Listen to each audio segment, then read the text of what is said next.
Donc, on a longuement vu quelles étaient les situations des deux pays au moment de faire parler la poudre, et il faut maintenant voir comment justement on s'empoigna. Alors, pour résumer en une phrase, je dirais que les opérations ont été brèves, mais souvent très dures. Et, malgré tout ce que j'ai pu dire précédemment, il faut tout de même savoir que la France avait réfléchi à cette guerre que l'on pressentait depuis plusieurs années. Donc maintenant, on va revenir sur le plan français en 1870. Quel était-il? Car il y avait un plan, et sur le papier, comme souvent, il était plutôt bon. Mais en quoi consistait-il?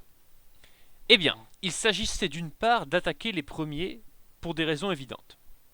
Car lorsqu'on attaque en premier, on profite de l'effet de surprise, et on agit avant que la machine de guerre ennemie ne se mette en marche. Donc, un double avantage qui peut être parfois décisif. Par exemple, en 14, les Allemands ont été très étonnés de voir que les Russes ont attaqué tout de suite et les ont surpris en Prusse orientale, alors même que leur mobilisation n'était pas achevée. Bon, on le sait, ça a fini sur Tannenberg, qui est une victoire allemande, mais tout de même, la surprise peut jouer énormément. Donc là, en 1870, on pense passer par le centre de l'Allemagne, parce que le sud est formé d'États comme la Bavière, qui sont peu partisans de la domination de Berlin, et en passant par le centre, on coupe donc le sud de l'Allemagne de la Prusse, et on l'inciterait, du moins le pense-t-on, à pencher du côté français par la force des choses. On se souvient d'ailleurs que les Bourbons, depuis des siècles, se sont toujours posés en défenseurs des États rhénans, qui sont des États tampons entre la France et la Prusse. Et donc, la politique française au cours des siècles a toujours été de protéger cette ceinture rhénane contre les ambitions de ses voisins pour éviter toute mauvaise surprise. Donc on le voit bien, le plan français ne vient pas de nulle part et est parfaitement plausible. Ces pays, je le répète, étaient traditionnellement plus proches de la France que de Berlin, et s'ils envisageaient tout de même une unité allemande, ce n'était pas sous la botte prussienne qu'ils la voyaient. Donc, parallèlement à cela, on envisageait de faire un débarquement sur les côtes de la Baltique, ce qui aurait permis par la même occasion de faire le blocus de la Prusse, blocus maritime, et donc peu à peu de réduire ses possibilités économiques. Donc d'une part, on asphyxie l'ennemi économiquement parlant, mais d'autre part, par un débarquement, puisque la marine française est puissante à l'époque, on distrait des forces ennemies en les amenant dans la région. Enfin, on pense que cette présence en Baltique de troupes françaises va amener le Danemark, humilié par la Prusse lors de la question des duchés, ça je vous renvoie aux vidéos sur la guerre de 1866, et bien on pense que le Danemark va se ranger du côté de Paris, et s'il n'a pas une armée extrêmement importante, ce sont toujours des forces bienvenues dans la lutte contre la Prusse. Donc les premiers succès engrangés, on pense même que l'Autriche, qui a été écrasée par Berlin 4 ans auparavant, là encore je vous renvoie à toutes ces vidéos, et bien on pense que si la France commence à gagner la guerre, si elle remporte les premières batailles, si elle donne les premiers succès, on imagine que l'Autriche, que Vienne, pourrait, à son tour, grossir les rangs des alliés de la France. Et une tentative de rapprochement avait été opérée entre 1866 et 1870, parce que vous aviez des éléments francophiles à Vienne et des éléments qui étaient proches des Habsbourg, du moins d'une volonté d'alliance avec eux à Paris. Mais hélas, cette politique n'avait pas réussi à aboutir sur une alliance, puisque comme je l'avais dit, la question italienne est une épine dans le pied des relations franco-autrichiennes. Mais voilà le plan français, au moment où les combats commencent, et qui est plutôt finalement bien napoléonien dans l'âme, et interarme, puisqu'il pense allier l'action de la marine à celle de l'armée de terre. Mais évidemment, je vous le répète une fois, tout ceci est du conditionnel et sur le papier. Parce qu'on le sait, les choses ne se sont pas déroulées ainsi, et les chances initiales de la France ont été gâchées. Pourquoi? Eh bien déjà, le Second Empire met tant bien que mal en ligne 250 000 hommes. Face à eux, 2 fois plus d'Allemands, et non pas de Prussiens, on va revenir là-dessus. Donc déjà, il y a un gros déséquilibre, puisqu'on se bat 1 contre 2. De plus, on l'a dit, les Prussiens font intervenir leurs réserves dans les combats, et 160 000 réservistes n'attendent qu'un ordre pour franchir la frontière française. Et encore, j'ai dit qu'il y avait 250 000 Français, mais pas en France. Il faut leur en retirer 60 000 soldats. Ces 60 000 hommes ne sont en effet pas disponibles tout de suite, puisqu'ils sont en poste en Algérie, où il y a encore des combats qui sont pas totalement pacifiés. Il y a même eu une révolte en 70-71. Donc il y a des troupes en Algérie, ceux du Mexique sont rentrés, mais il y a aussi des hommes un peu dans les comptoirs français en Afrique, comme Faidherbe au Sénégal. Et enfin, il y a des troupes à Rome. Je pense que je l'avais évoqué. Napoléon III qui a besoin de l'électorat catholique, qui est très puissant, parce que je vous le répète, Napoléon III n'est pas un dictateur. Il y a des élections qui sont de moins en moins favorables à son régime, même si le plébiscite, que je l'ai rappelé, de 1870 était un raz-de-marée en sa faveur. Il y a tout de même des élections, et les candidats du régime sont souvent mis en difficulté. Donc Napoléon III a besoin de l'électorat catholique, et pour cela, il est obligé de laisser 10 000 hommes dans la ville éternelle pour protéger ce qui reste des États du pape. États du pape que les ambitions italiennes, qui voulaient faire de Rome leur capitale, ce qui se comprend, entendent bien rayer de la carte.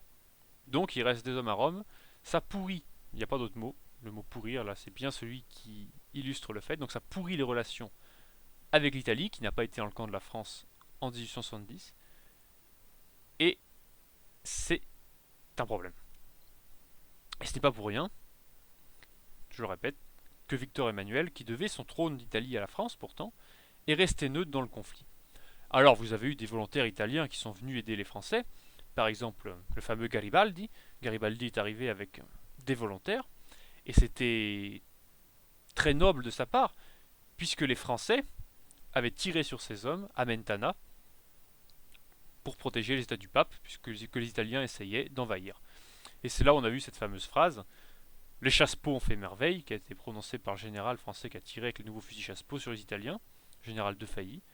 Donc, oui, malgré cette phrase affreuse, parce que c'est quand même pas forcément très sympathique envers les Italiens, eh bien Garibaldi est venu avec des volontaires.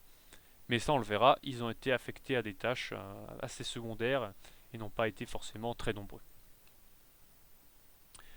Et pour couronner le tout, la France pêche une nouvelle fois par orgueil.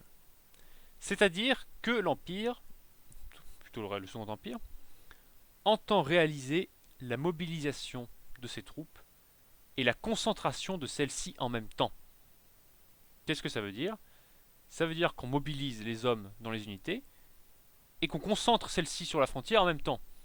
Donc, il y a eu le cas, par exemple, de soldats qui étaient mobilisés à Marseille et qui devaient rejoindre leur unité déjà virtuellement formée dans l'est de la France.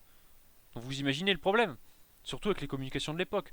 Alors bien sûr, la France a un réseau ferré qui est très important, mais lorsque d'un coup on mobilise les hommes et qu'on les concentre en même temps sur la frontière, celui-ci devient saturé, les routes sont encombrées, et c'est le chaos. Côté prussien, on a vu que c'était totalement différent, puisque le recrutement était régional, et les unités se constituaient avant de partir sur le front. En France, non, on décide de tout faire en même temps, donc on mobilise les hommes très rapidement, mais on rate tout à fait la concentration, et résultat, quand éclate la guerre, c'est la pagaille la plus complète. Les routes, les trains sont encombrés, et tout est improvisé dans le chaos. Nombre d'unités ne sont pas mises sur pied de manière efficace, et elles sont désorganisées avant même d'avoir combattu. Alors par exemple, vous pouvez avoir leur artillerie, leur génie, ou leur matériel, parfois qui est resté en arrière, très très loin. Et c'est un vrai problème. Donc vous avez des troupes qui partent au combat sans artillerie parce qu'elle est restée à Paris ou ailleurs. Et les officiers ont dit qu'ils étaient courageux, qu'ils n'hésitaient pas à donner de leur personne, mais ils se jalousent plutôt que de s'entraider. Et j'ai dit dans les deux dernières vidéos ce qu'il a été leur formation entre 1815 et 1870. Finissons de remuer le couteau dans la plaie. Pour des raisons diverses, qui seraient trop longues d'expliquer, la marine n'a jamais opéré son débarquement en Baltique. Donc d'un seul coup, elle privait les Français d'un second front et de l'hypothétique alliance danoise. Quant au blocus, il est resté incomplet et donc sans effet, alors que l'ennemi n'avait même pas de force navale capable de résister. Les quelques navires prussiens qui existaient alors sont restés sagement dans leur port durant la guerre. Vous avez un accrochage minime parfois entre les forces françaises navales et les forces prussiennes, mais pratiquement rien. Là, on avait un très bel outil naval qui aurait pu être utilisé, qui avait fait ses preuves durant le Second Empire, mais rien n'a été fait. Enfin, les États du Sud se sont rangés immédiatement derrière la Prusse. Puisque je vous renvoie aux premières vidéos, Bismarck a manœuvré avec la dépêche d'Ems, de manière à ce que ce soit la France qui déclare la guerre à la Prusse et pas l'inverse. Donc le réflexe germanique de la lutte contre l'envahisseur français a joué, et tous les États du Sud se sont rangés derrière la Prusse, derrière Berlin, augmentant d'autant les forces dirigées contre la France. C'est celle-ci qui fait figure d'agresseur, et la guerre qu'elle entame semble bien mal engagée dès avant le premier coup de feu. On va encore faire quelques vidéos pour terminer cette guerre avec les combats en eux-mêmes. Donc ça peut vous paraître long d'arriver à ces fameux combats, mais je veux que la situation soit clairement définie, que l'on voit quels étaient tous les tenants et aboutissants de cette guerre, et pourquoi celle-ci a été une catastrophe. Mais ne vous inquiétez pas, on va revenir sur les combats et les conséquences de ceux-ci dans les vidéos qui viennent. Là, on a bien vu quel était le plan français, et on peut maintenant passer à la suite.